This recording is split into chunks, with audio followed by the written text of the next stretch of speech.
me continue about the commercial banks. So last time we talked about some of the characteristics in the commercial banking sector. So we learned that the banks are the institutions that engage in taking deposits and making loans. And then we talked about how banks can generate their income. So the traditional way to make money is to lend the money to the corporations, and then the corporations will give the banks the loan interest. But there's other options like off-balance sheet activities. So we, by engaging in the loan commitments or the letters of credit, by providing these services, the banks can generate additional income, and these will be classified as non-interest incomes. And these are the revenues. And then what are the costs or expenses? Because banks are the institutions which take deposits, they need to give some compensation to the depositors. So therefore, they need to pay the deposit interest, and which will be the major component of their expenses, which is the interest expense. However, because they are also the organizations, they may need to spend some of the expenses which are not directly related to their interest expenses. For example, they need to hire employees, and they need to give the salaries, and they need to maintain their physical branches. So these will be classified as non-interest expenses. And then how can we measure the performance of the banks? The traditional, the common way which is used to measure the performance of a bank is obviously the return on equity. So how much net income you generate from your equity, or ROA, which is the net income over the net total assets. But for the banks specifically, we have other measures which are frequently used in the banking sector. So let me introduce two of them. First, we have a net interest margin. And second, we have net interest spread. First, the net interest margin. So to understand the net interest margin, you first need to calculate the net interest income. This is the net, so which means this is a summation, total summation of the plus and the minus. So you have the what you get and what you need to pay, and that difference will be the net interest income. So this is the difference between the interest income and interest expense. And then the net interest margin is how much you purely get divided by the earnings assets. So the meaning of the net interest margin is from the $1 assets for your earning generating assets, how much you can get as the result of your two major activities, which is loans and the deposits. So the net interest. So the net interest margin will be very, very similar to the difference between the loan interest rate and the deposit interest rate. So let me, before we move on, let me first show you an example in the next slide. So let's say we have a bank with the following balance sheet. So this bank has deposits. This is their major source of the funding, and they have other borrowings from other institutions. So the total liabilities are 350, and their equity takes 50. So the total liabilities and equity will be 400 in million. And asset side, we have reserves. the cash, and the securities, the bond, and the loans. And the total, it takes 400 again. So we have the if for those who are not familiar with the accounting, we always need to check that the total assets should be the same as the total liabilities and equity. So we have total liabilities and equity 400 million and total assets 400 million. So these are the same, and this should be the same always. And then among the total assets, reserves, they are not earning assets because they do not generate any income. They are just cash stored in your account. It is nothing. It is meaningless in terms of their profit. But on the other hand, securities and loans, they generate incomes because bonds, especially the government bonds, if you are having government bonds, then the government will pay you certain interest. And if you are lending your money to corporations, you will get the interest. So the securities and the loans, these are the earning assets. And then in the income statement, there will be peculiar items in the real bank's income statement, but this is a much more simpler version. So we have 4 items: interest income, non-interest income, interest expenses, non-interest expenses. And here you should focus on the interest income and interest expense. So interest income is 10 million and interest expense is 4 million. By the way, the parenthesis here means this is a negative value. Then the net interest margin can be calculated like this. You first need to calculate the net interest income, which is the difference between the interest income and interest expense. So we have 10 minus 4, so the net interest income should be 6, of course in million. And then earning assets, as I said, the securities and the loans, the sum of them will be 350. So therefore, the net interest margin is 6 over 350, and it should be 1.71%. It is 0.0171, but in the percentage scale, you multiply 100, so you get 1.71%. And let me come back to the other measure of the performance, which is net interest spread. So here, if you look at the net interest margin, the first one, this is the net interest income, and you divide this with the earnings assets only. However, in the calculation of the spread, now you differentiate them. The earnings asset and interest-bearing liabilities separated. So interest income should be divided by the earning assets, and interest expense should be divided by the interest-bearing liabilities. Then there is a slight issue. So let's look at the balance sheet again. Equity, this is not liabilities, right? So it is not included in the calculation of the spread.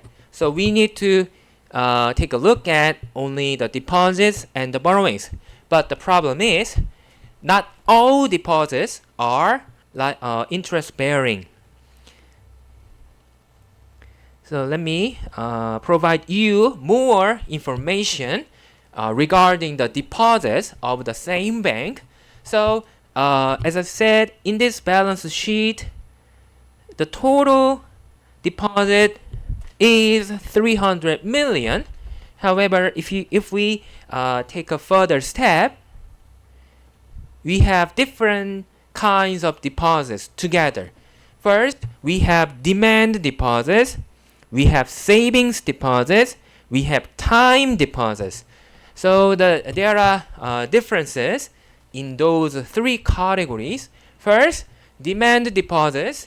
These are the accounts that depositors can, whenever keep the money and extract the money out of the account. So naturally, there will be almost 0% interest given to the demand deposits. So we often classify the demand deposits as non-interest bearing, which means it is nothing to do with the interest issues. It does not require you to pay some expenses. They are free because you don't give money to the depositors when the depositors give you the demand deposits. But on the other hand, savings deposits and time deposits, they are different. So they are non-transactional deposits. So typically, the savings deposits are like this one.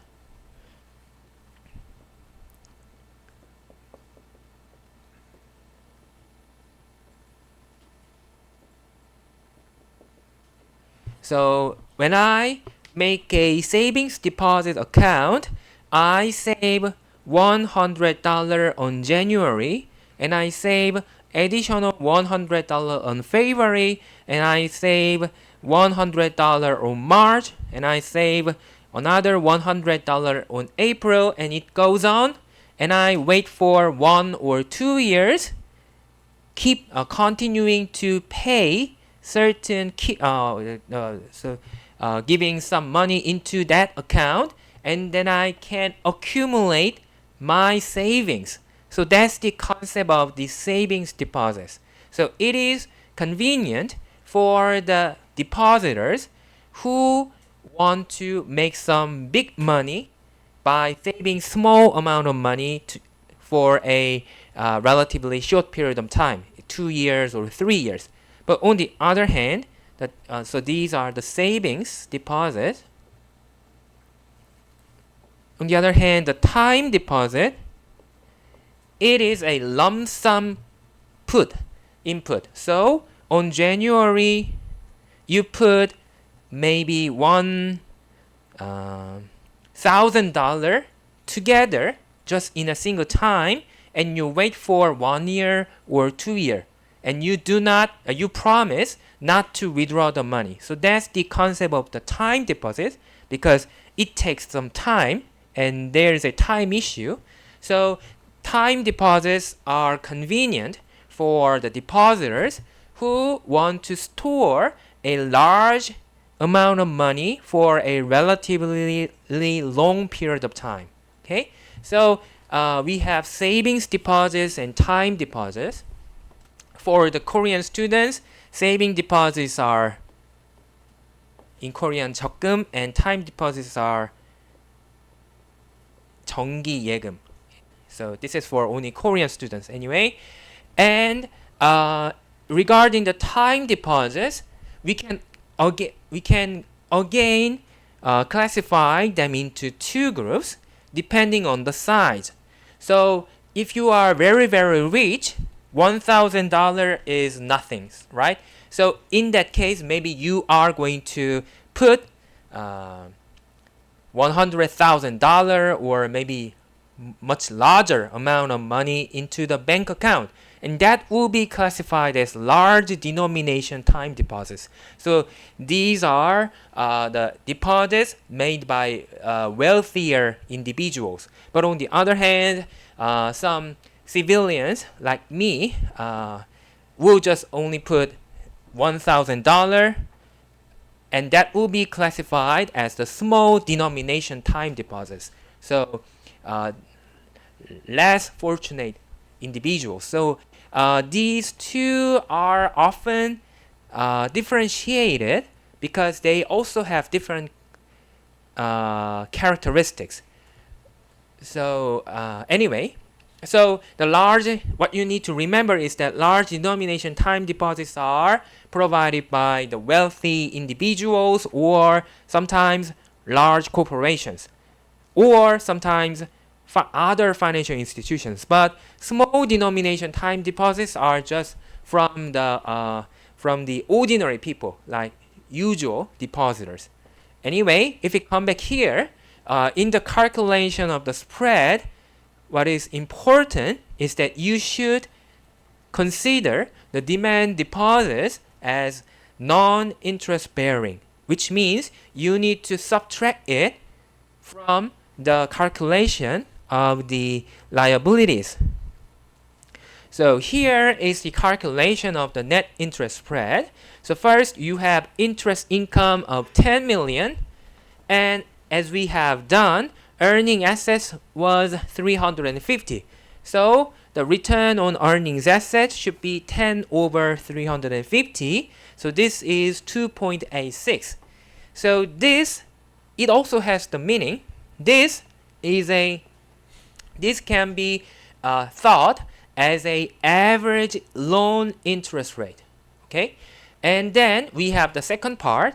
We have interest expense of 4, and however, although our total liabilities are 350, among the total liabilities, demand deposits are non-interest bearing, so we subtract it, and the remainder 300 will be only called as the interest bearing liabilities, and therefore the return on liabilities or the expenses should be 4 over 300. So this is 1.33%. So this can be regarded as an average deposit interest rate of that bank. So this one minus this one will be the spread, which is 1.53%. So the net interest spread is a it uses more granular information, so therefore it is more accurate, I can say it. However, it takes more calculation. So based on your purposes and what you have as information, you may calculate the net interest margin or net interest spread. So these will be in your exercises. So these are the main questions in the textbook. So you should try to solve the problem by looking at the question in the textbook. Okay, another issue in the banking industry is that we have large banks and we have smaller banks together. So in Korea, we have nationwide banks and we have local regional banks together. And although they are the same in the sense that they are chartered as banks, they operate in slightly different areas. So we need to think about their sizes. So this is the summary. First, small and medium-sized banks, they are often classified as retail finance because they focus generally on the individuals, the personal customers, the financial consumers, and they heavily rely on the depositors. They heavily get about 90 or even higher percentage of the funds they have are coming from the depositors. And using the money, they engage in retail loans. So what they do is to provide mortgages generally to the retail consumers. And they do not engage, they try to avoid, or they cannot participate in off-balance sheet activities. But on the other hand, large banks, they have more options. So they are often called as wholesale because they do not have to concentrate on the retail consumers. Rather, they can treat the corporate customers. And therefore, they have alternative funding sources other than the deposits, and they can invest not only in the retail loans but also in the C&I loans, the commercial loans, and maybe in alternative assets.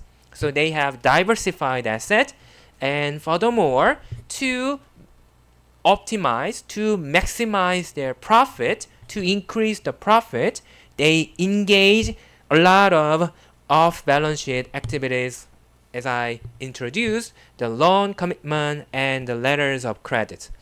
So this is obvious because if you are a corporation and if you are looking for a bank that will help you in the international trade, you will visit a large and the most famous bank, not just a small local regional one, right? So obviously, if you are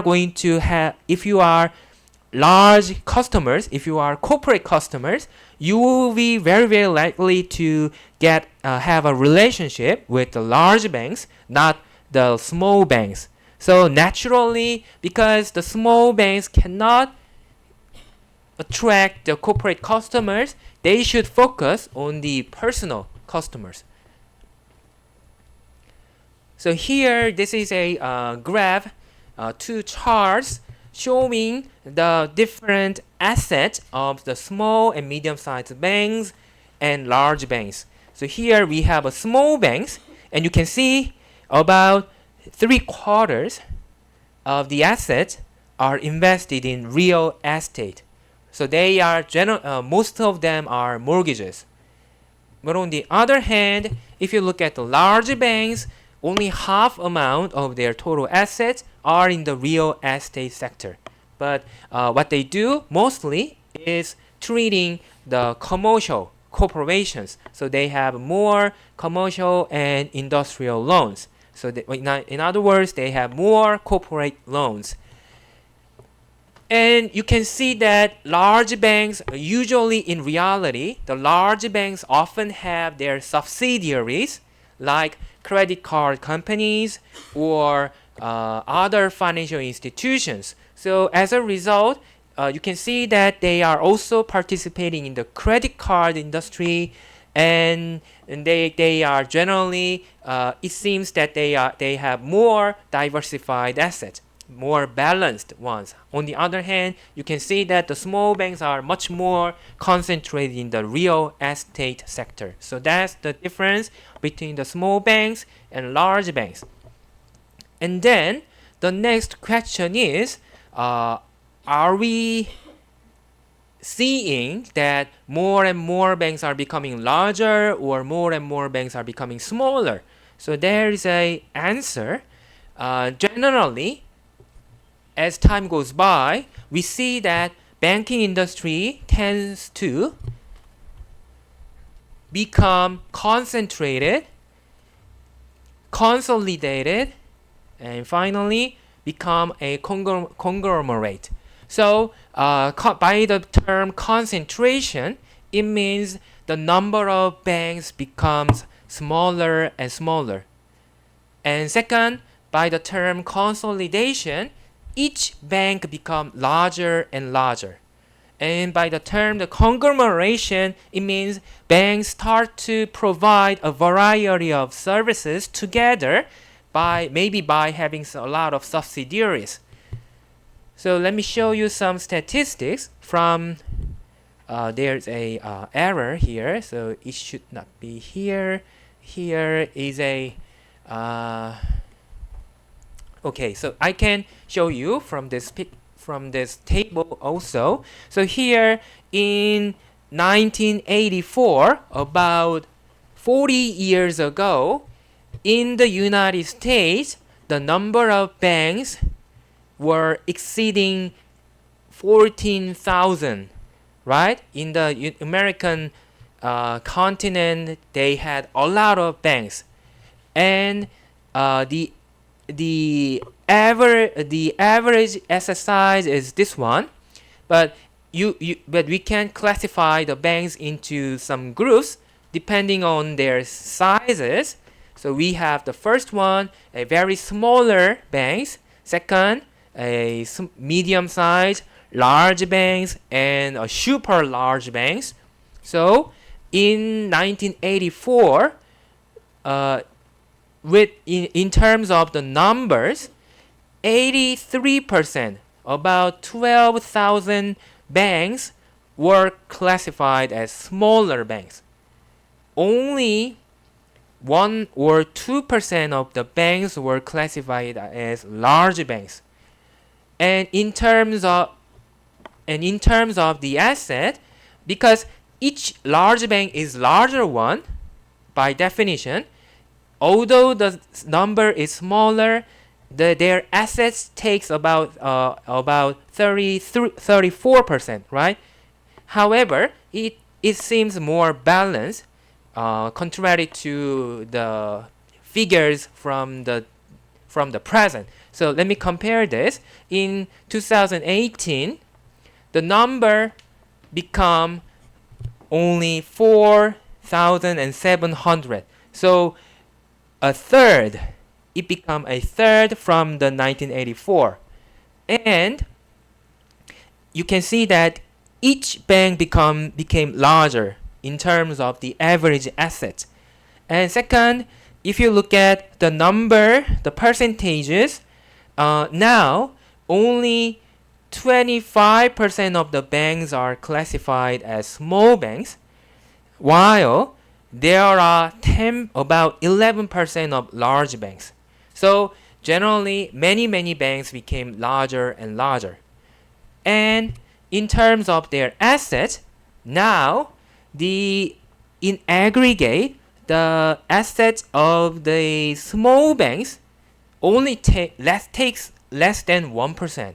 It is 0.4%. So smaller banks became less influential. But on the other hand, super large banks, although their numbers are about 3%, they have 86% of the total assets. So what you can see is that banks, the number becomes smaller, each bank becomes larger, and even we can see some super large banks. Then what is the effect of becoming larger? So this is their ROE, return on equity.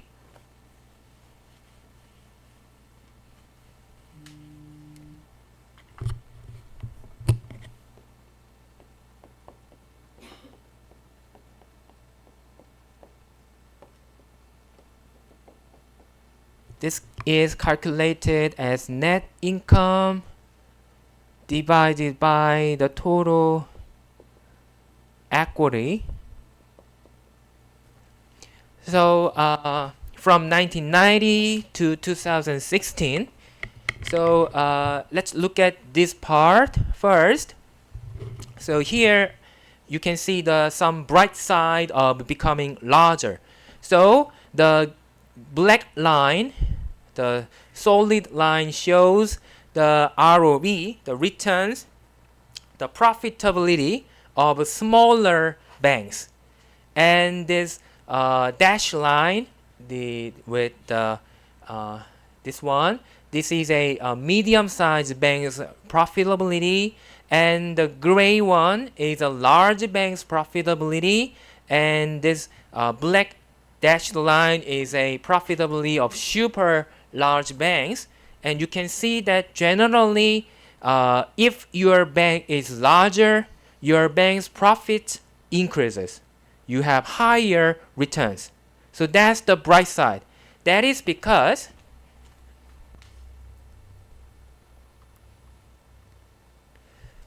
when you are smaller ones, you cannot attract corporate customers anymore. So you need to focus on the individuals.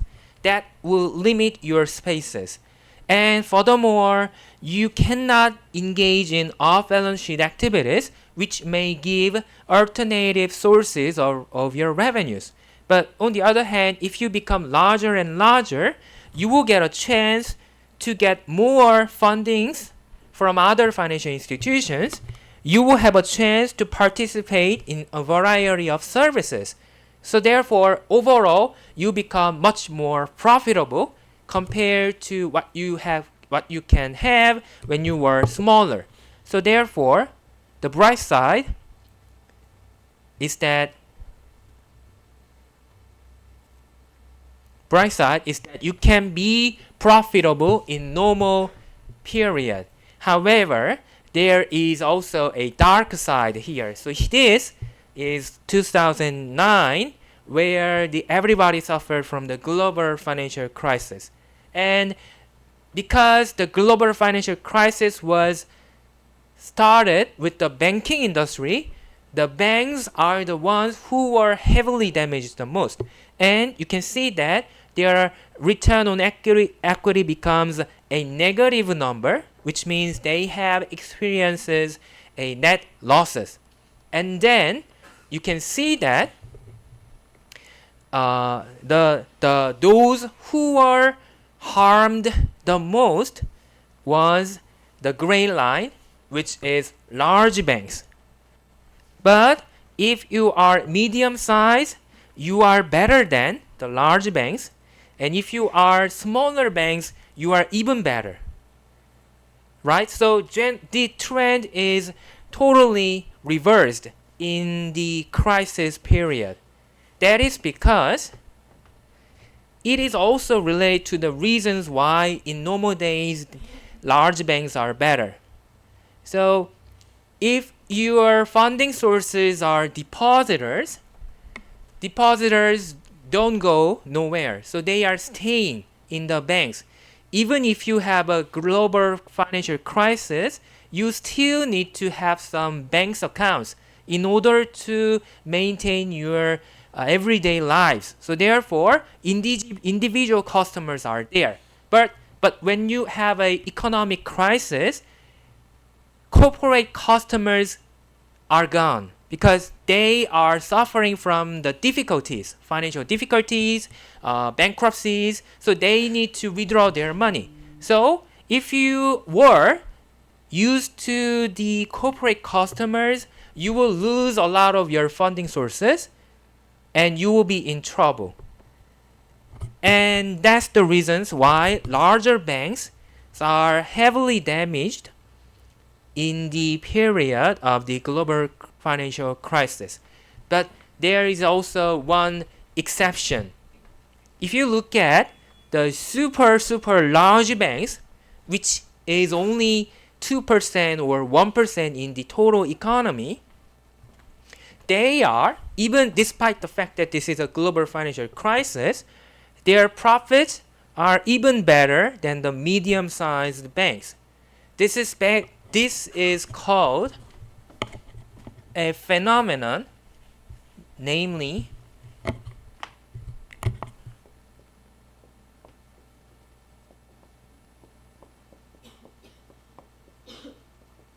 too big to fail. So this means super large banks are so influential to our economy, governments must save them. So if they go bankruptcy, our total entire economy will collapse. So therefore, governments are not maintaining their policy to be away from the troubled financial institutions, but they come out and they try to save the super large banks whatever cost there are. So using the taxpayers' money, they need to save huge financial institutions. So there is a moral hazard. So if you are large enough, you know that you are a big player, you are a VIP, so you do not behave in a good manner. You do whatever you want, and the rest of the people will take care of your back. So that's the problem in the banking industry. So after the global financial crisis, the governments realized that these super large banks are so influential and they are too much dangerous. They started to limit their influence. So that is also related to another topic. So I'm going to cut here.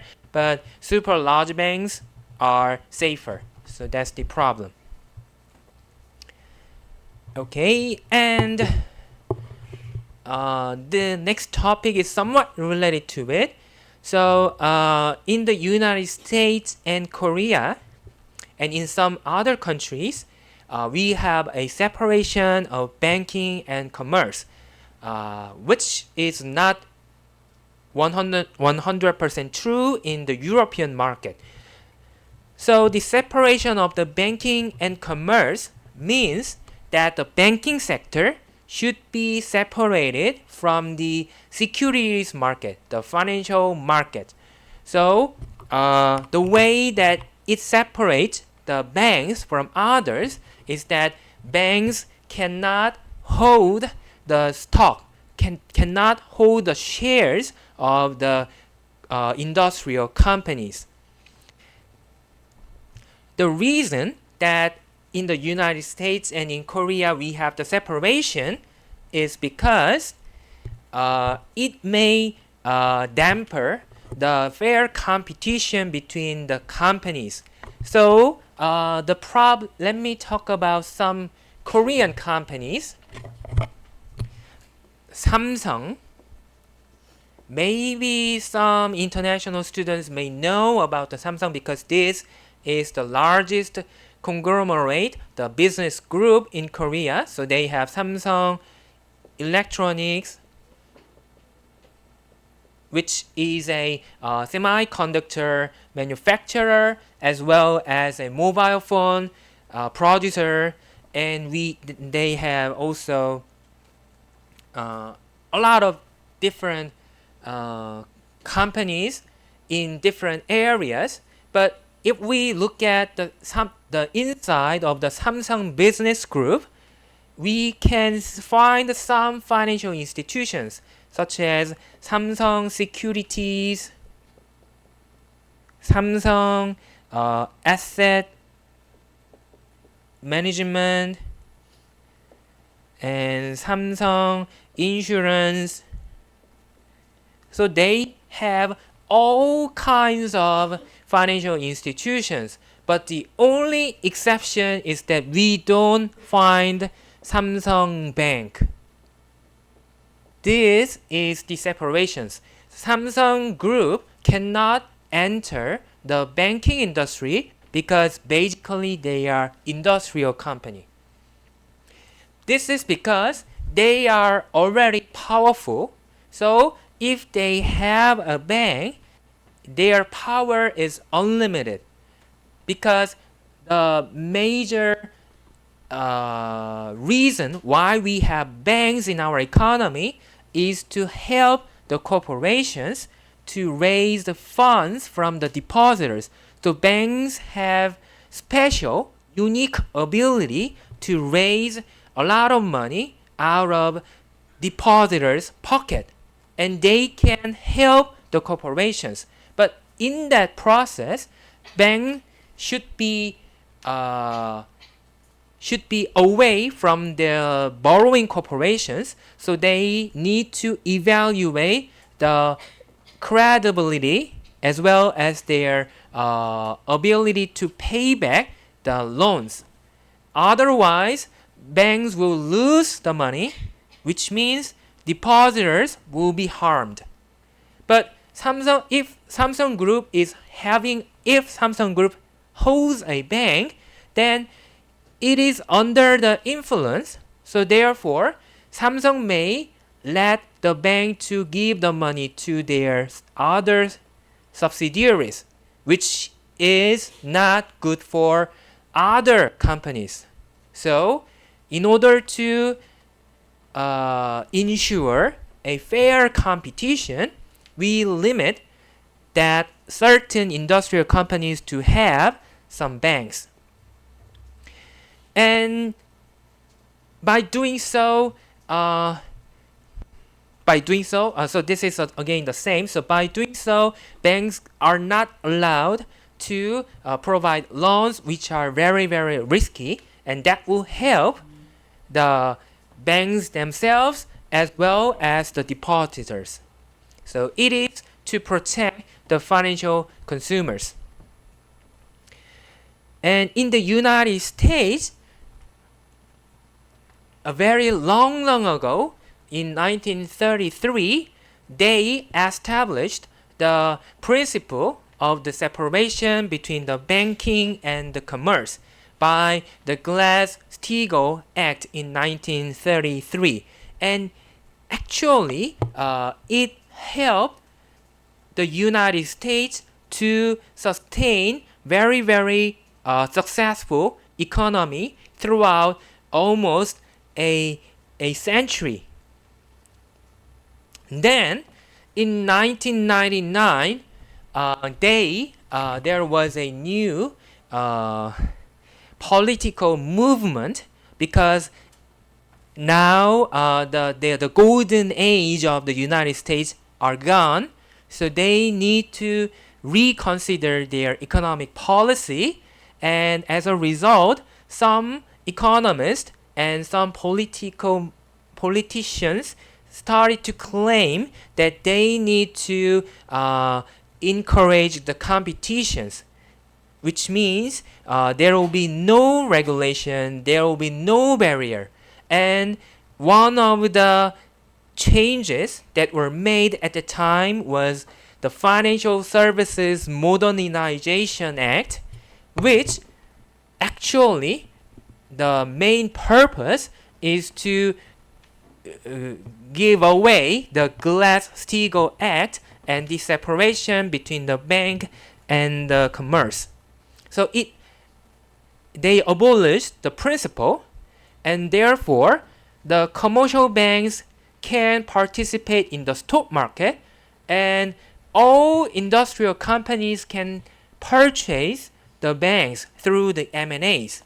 And there was a disaster. As you already know, during that time, we have suffered the global financial crisis in 2007, 8, and 9. And some economists argue that one of the reasons behind the global financial crisis is the abolition of the separation, because they are seeking profit much more. They are giving much riskier loans, so the banks failed.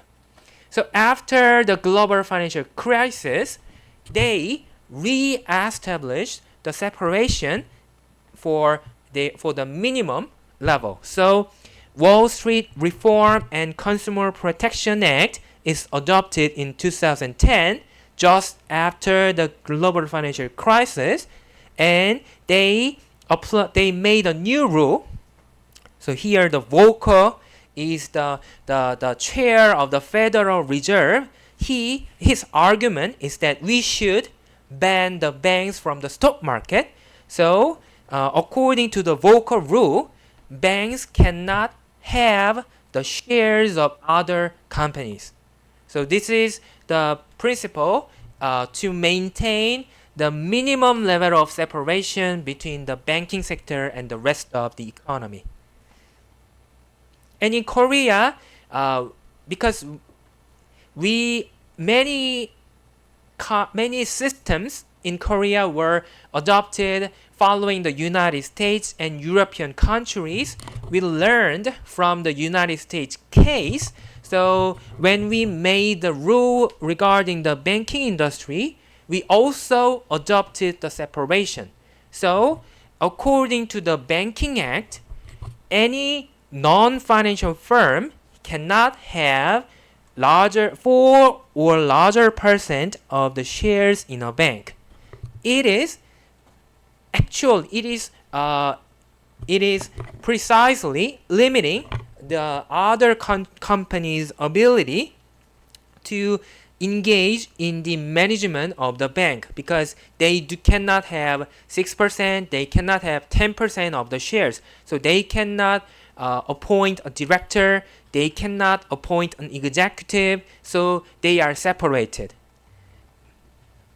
But there was a another problem in Korea. I may have a chance to talk about this later, but in Korea, we have our own crisis in 1997. At that time, many Asian countries suffered together. So this is called Asian financial crisis. So at the time, the Korea was under the process to liberalize our economy to be a global country, and then there was a collapse of the entire economy, and at the time many banks failed. So after the Asian financial crisis in 2000, we only left with 4 major banks, which are KB, Hana, Shinhan, and Uri. So these 4 major banks were created through multiple mergers and acquisitions. So KB was a M&A between the Gungmin Bank and the Housing Bank, and Hana also acquired KEB Bank, and Shinhan also acquired Johung Bank. Uri is a merger among 3 major banks before, so each of them are larger banks. So we only have 4 banks. This is somewhat striking because in the United States, still they have 4,000 banks. But in Korea, we have only 4 banks. That's problem, right? So as a result,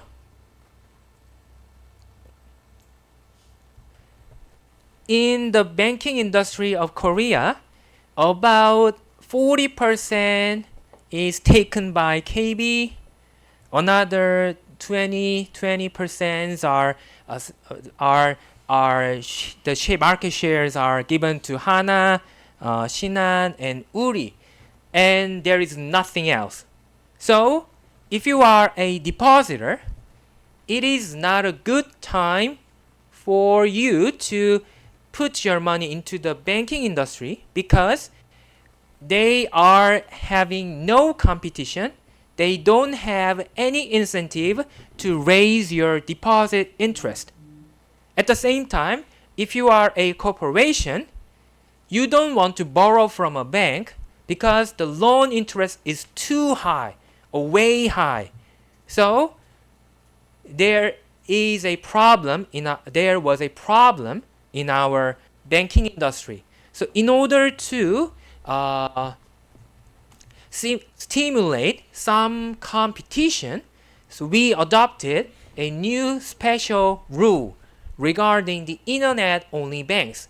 So we allowed some of the industrial companies who are competent to have their own banks. And during that allowance, we need to relax the condition in our banking act, which specify the 4% threshold. So nowadays, if you are approved by the government, and if you are a company, let's say if you are running a company and if you are approved by the government, you can have about 34% of the shares in a bank. And there is a stringent condition. First, you should be related to the information and telecommunication industry. So this is to foster the fintech. Second, you need to show your ability to converge finance and the IT industry. And if you start your own bank, you should promise that your loans will be given, especially for the small enterprises. So in order to help small and medium-sized enterprises, you should try your best. So that's the conditions. And in Korea now we have Kakao and K and TOS, 3 internet-only banks which do not have any physical branches. And so this shows the results of the enactment in the parliament. So in 2017, Kakao Bank was established, but at that time, it is before the adoption of the special rule regarding internet-only banks. So they were under the constraint given by the Banking Act. So they cannot have more than 4% of the shares. So in 2017, although Kakao is the major company who started the Kakao Bank, their shares are only limited by 10%. But they made a special arrangement with another financial institution, Korean Investment and Securities, that they are going to later, Korean Investment and Securities will give their shares to Kakao Corporation if the special act is enacted. And in 2019, the rule passed the Congress, and as promised, sorry, this is a Korean typo. So the Kakao Corporation purchased the shares of the Korean Investment Securities, and they can have 34%. So now they can be the holding company of the Kakao Bank. And this one shows how the law and the acts in the Congress can affect the financial activities in the market. But before we close this session, let me talk about another story about the Kakao. So Kakao Bank seems to be successful so far. So they are the most successful internet-only banks in Korea, and I'm using it, and maybe some of the Korean students are using it. But if we go back to the definition of the banks,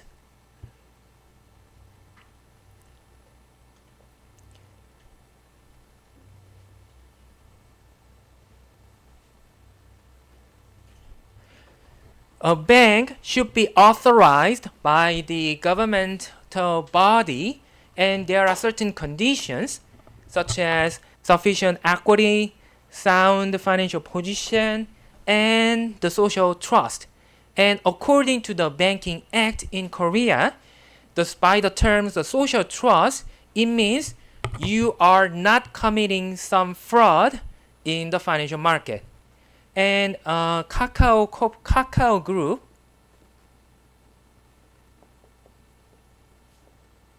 so they started the Kakao Talk, which is the major messenger app throughout the Korean individuals, and they started to expand their operations to the multiple areas like entertainment and taxi, and it goes on. So in the to achieve their goals to be a dominant player in the entertainment market in Korea, they acquired Melon, which is similar to YouTube Music. So it is a streaming service to provide the music to the individuals, and also they tried to acquire SM Entertainment, which is established by Suman Lee, and it is famous for launching a lot of K-pop music entertainers, such as I forgot aespa or other groups. Sorry, and Suman Lee intended to sell his own company because he was having a dispute with his nephew, and there was two competitors. First, Kakao Group and the Hybe. I don't know the spell of the Hybe, but maybe you would know the company as the mother company of the BTS. So there was a competition to acquire the SM Entertainment. So they had offered higher prices for the shareholders, they started competition to, in the competition, they offered higher prices to the shareholders of the SM Entertainment. And then Kakao Group cheated in the financial market. So they in that M&A process, they cheated, and the prosecutor's office have some evidence that they are guilty on the Capital Markets Act.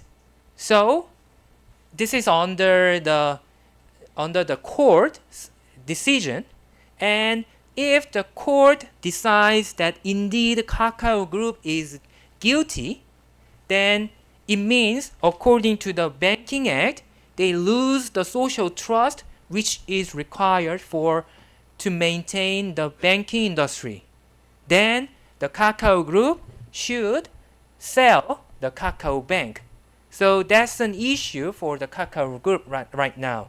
So this is the one thing related to the very special circumstances in the banking industry of Korea.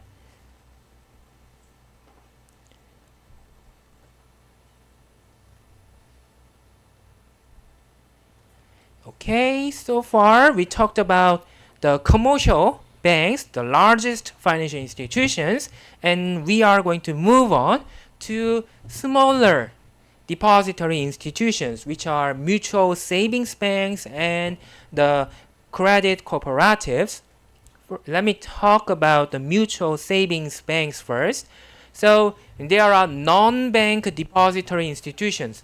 Generally, if we talk about the depository institutions, most of them are banks. However, for their own purposes, there are other depository institutions as well.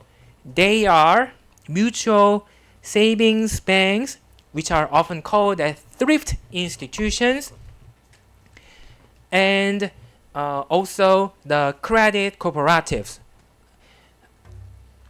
So the mutual savings banks has their own role in our economy to provide some specific services to those customers who cannot enter the bank. So in some cases, some individuals or some corporations, they cannot borrow from the bank. And then what they do is to visit the mutual savings banks, and they try to get the loans from that institution.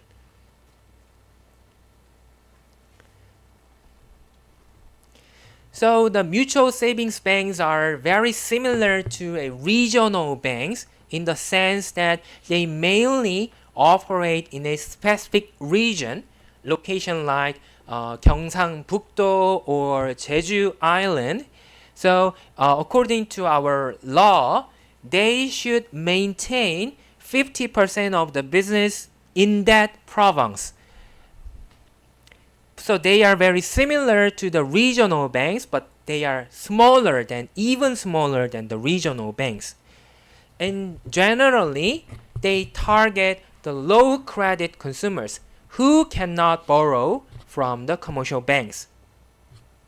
And because they have low credit, they are riskier, so they need to pay, those consumers need to pay higher interest to the mutual savings banks once they borrow from the mutual savings banks.